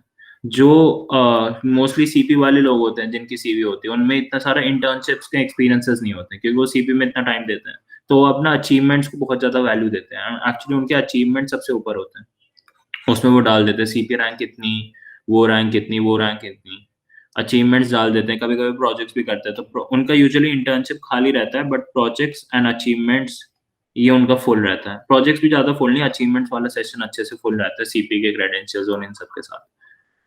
तो ये तो आकाशदीप भैया की सीवी ब्रेकडाउन होगी। इसमें कोई डाउट है किसी को? बताओ। नहीं भाई, नहीं, किसी को क्वेश्चन अभी तक पूछना है तो फाइनली अपन लोग रिक्रिएट कर देंगे बस। बताओ किसी को कुछ क्वेश्चन पूछना है तो। भैया जैसे अगर ओपन सोर्स का होता है या कोई ओपन सोर्स प्रोग्राम्स में पार्टिसिपेट किया है, सिलेक्ट हुआ है, तो उसका कहाँ पे डालेंगे, कौन से सेक्शन में? जीसॉक का तो इंटर्नशिप होता है ना, वो इंटर्न में आएगा, एक्सपीरियंसेस में, हाँ प्रोफेशनल एक्सपीरियंस में। अच्छा, वो तो इंटर्न होता है गूगल का। अगर आप वैसे बोल रहे हो ओपन सोर्स का प्रोग्राम, वो यूजुअली इंटर्नशिप प्रोग्राम्स होते हैं। बाकी मुझे पता नहीं किस रेफरेंस से बोल रहे हो वो नहीं पता, बट अगर ये जीसॉक की बात कर रहे हो और ये जो समर ऑफ कोड वाले होते हैं वो इंटर्नशिप प्रोग्राम्स होते हैं। और भैया जैसे अगर प्रोग्राम में किसी में सिलेक्ट नहीं हुए हैं लेकिन कंट्रीब्यूट कर रहे हैं गिटहब पे, वो प्रोजेक्ट में आ जाएगा, मेजर प्रोजेक्ट में आ जाएगा। अच्छा ठीक। हाँ, मेजर प्रोजेक्ट में आ जाएगा। और भैया कॉम्पिटिटिव प्रोग्रामिंग कितनी चाहिए होती है, लाइक जनरली? नहीं भी हो तो कोई दिक्कत नहीं। वो तो इनकी सीवी में कॉम्पिटिटिव प्रोग्रामिंग था ही नहीं आकाशदीप भैया की सीवी में, और मिला है सबसे हाईएस्ट पैकेज इन डीटीयू, तो क्लियर सी बात है। भैया जैसे गोल्डमैन जो कंपनी है वो मतलब टेक एनालिस्ट का जो जॉब प्रोफाइल देती है, तो अगर उसके लिए सीवी बनानी है तो मतलब उसमें अपना नॉन टेक वाला भी दिखाएं, क्योंकि वो मतलब मिक्स्ड है एक टाइप से। हाँ, रैंक करो चीजों को, इंटर्नशिप्स को रैंक करो। सबसे जो कौन सी सबसे अच्छी थी, किसमें लर्निंग कर्व काफी अच्छा था, किसमें आपने ज्यादा काम किया, ज्यादा सीखा, उस हिसाब से रैंक करो। जो उसको सबसे ज्यादा पसंद आएगी उस हिसाब से रैंक करो। बेसिकली एज अ रिक्रूटर अगर आप अपने आप को हायर करना होगा तो आपको सीवी का फॉर्मेट या फिर रैंकिंग कैसे चाहिए होगी उस हिसाब से रैंक कर दिया करो। कंटेंट अच्छा सेम होता है, रैंक अलग अलग हो सकता है हर रोल के लिए। अच्छा भैया, जैसे क्वालिफिकेशंस कंपनीज ने मेंशन की होती हैं अपनी वेबसाइट वगैरह पे हाँ, भी, तो उन उस उसके हिसाब हिसाब से से भी करना। रैंक कर सकते हैं? हाँ हाँ, हाँ, उसके हिसाब से करना अच्छी बात होती है। अच्छा अरे ठीक वही है। तो मैं बोल रहा हूँ, इन्होंने AWS के लिए वेब डेवलपमेंट है ना, वो रिक्वायरमेंट मस्ट रिक्वायरमेंट है ऑफ कैंपस अप्लाई करने के लिए, तो उन्होंने किया है उस हिसाब से पूरा वो रिएलोकेट। अच्छा अब भैया मेरे को ये पूछना था, कोड लिखते टाइम इस पे ध्यान देना चाहिए कि कितनी मेमोरी ले रहा है वो कोड और कितना टाइम लेगा एग्जीक्यूशन में? नहीं नहीं, वो सीवी से रिलेटेड है नहीं वैसे क्वेश्चन। नहीं नहीं, सीवी से नहीं, मैं अलग क्वेश्चन पूछ रहा हूँ भैया, इन जनरल। वो तो आपको टाइम एंड स्पेस कॉम्प्लेक्सिटी तो देखनी है ऑब्वियसली जब आप सोच रहे हो दिमाग में। जैसे सर भैया मैं अभी फर्स्ट ईयर में ही हूँ, तो मेरे पे मतलब इतना ध्यान देना चाहिए इसमें, या फिर अभी कोडिंग पे ही देना चाहिए, बस लिखते रहो ये या रन जब रन देना पे कर टाइम? दो। वो तो मैथ्स है ना, आपके दिमाग में आएगी वो चीज, उसमें ध्यान देने वाली कौन सी बात है। दिमाग आपका main aim as a software engineer तो प्रॉब्लम को एफिशिएंटली सॉल्व करना आना चाहिए। वो अब आप कितना टाइम दे रहे हो आप पे डिपेंड करता है, उसका कोई आंसर नहीं है इस क्वेश्चन का अगर मैं बताऊँ तो। जब देने का मन हो तब दिया करो। भैया वैसे आपको कोई फैक्टर पता है जिससे मतलब टाइमिंग और मेमोरी कम हो जाती है, मतलब किन चीजों का ध्यान दें? नहीं नहीं, मतलब मैथ्स मैथ्स है वो, बस वो टाइम कॉम्प्लेक्स जो एल्गोरिथम आप अप्लाई कर रहे हो उसके ऊपर डिपेंड करता है कम्प्लीटली, बाकी और कोई और और कुछ चीज नहीं है इसके अलावा। जो इंटरव्यू में पूछते हैं वो भी आपसे ये पूछते हैं कि आप एल्गोरिथम बना रहे हो कैसे बना रहे हो, मतलब क्या सोच के बना रहे हो, कौन सा डेटा स्ट्रक्चर लगा रहे हो, काफी सारी चीजें। तो भैया ये जो जैसे कोई डेवलपमेंट के लिए अप्लाई कर रहा है और तो फिर अपने रिज्यूमे में उसे जो ML और डीप लर्निंग जैसी चीजें ये सब चीजें डालनी होती है, मतलब ये डालनी होती है डिपेंड करता है ना आप कौन से प्रोफाइल के लिए अप्लाई कर रहे हो। डेवलपमेंट प्रोडक्ट बेस्ड कंपनी के लिए से कर रहे हैं? हाँ नहीं, अगर आपके पास डिपेंड कर, अब वो जैसे अभी ऑन कैंपस में हमारे में तो रोल कोई डिफाइन नहीं होता, हमारे पास सॉफ्टवेयर डेवलपर रोल डिफाइन होता है। उसके प्रीरिक्विजिट्स क्या होते हैं, थोड़ा बहुत उसको DBMS के कॉन्सेप्ट्स आने चाहिए, उसको C++ में, C++ नहीं कोई भी लैंग्वेज में डेटा स्ट्रक्चर एल्गोरिथम आना चाहिए। तो उसमें तो कोई रिक्वायरमेंट नहीं होती, तो उसमें तो सारे अपने रॉ कंटेंट को लो, रॉ कंटेंट को बस रैंकिंग वाइज हिसाब से बांट दो कि किसका रैंक अच्छा था। एज अ डेवलपर अगर आप किसी को हायर करना होता और आपको टेक स्टैक नहीं पता कि उसको कौन सा टेक स्टैक असाइन करना है, क्योंकि कंपनी में जाकर ट्रेनिंग होती है ना 2 महीनों की, और 2 महीनों नहीं 2-2 साल की होती है, एक्चुअली सालों की होती है, जो भी है 1 साल की भी होती है, 2 साल की भी होती है, 6 महीनों की भी होती है, 4 महीनों की भी होती है, जितने की भी होती है वो उनके ऊपर डिपेंड करता है, उनसे आपको काम, उनको क्या काम करवाना है आपसे। तो बस एज अ बस टेक स्टूडेंट देखो कि क्या आता है आपको, मतलब उस हिसाब से रैंकिंग करनी है।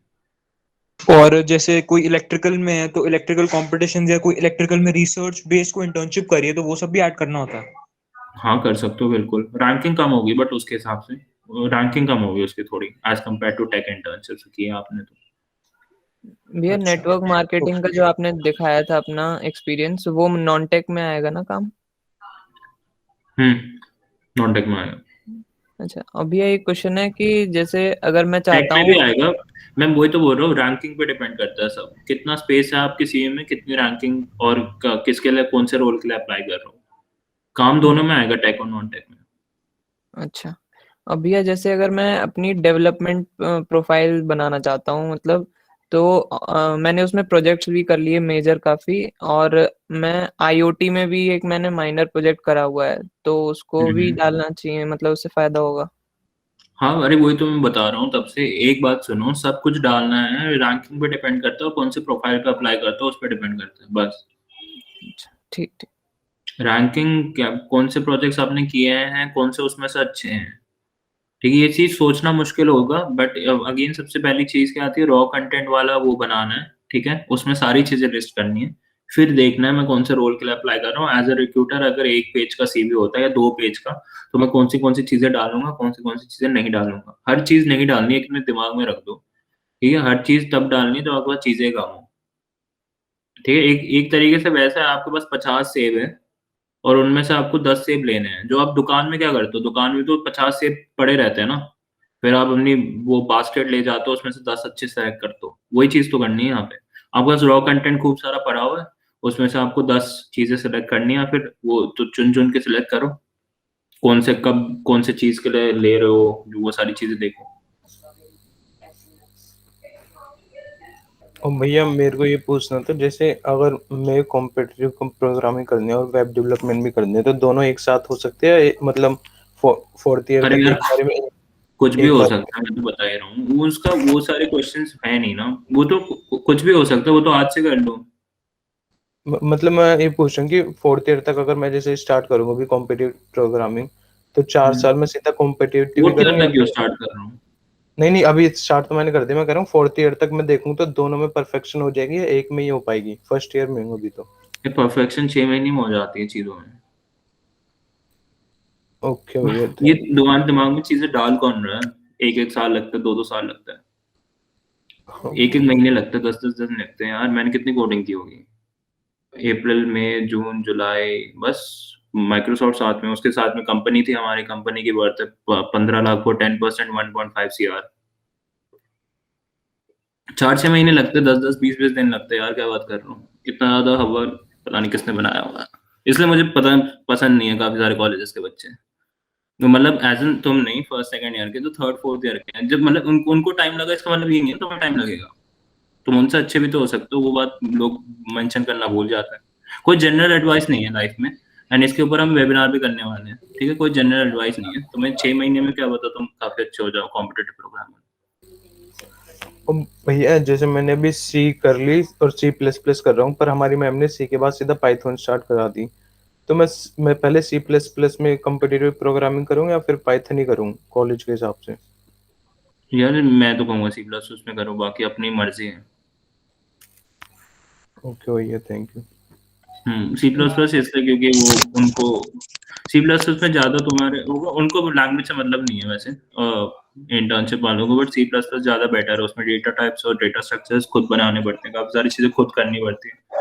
थोड़ी कम लेवल, थोड़ी सी कम लेवल की लैंग्वेज है as compare to Python. Python थोड़ी सी हाई लेवल है उससे। भैया आपकी माइक्रोसॉफ्ट इंटर्नशिप ऑन कैंपस थी कि ऑफ कैंपस? ऑन ही है, ऑन ही है।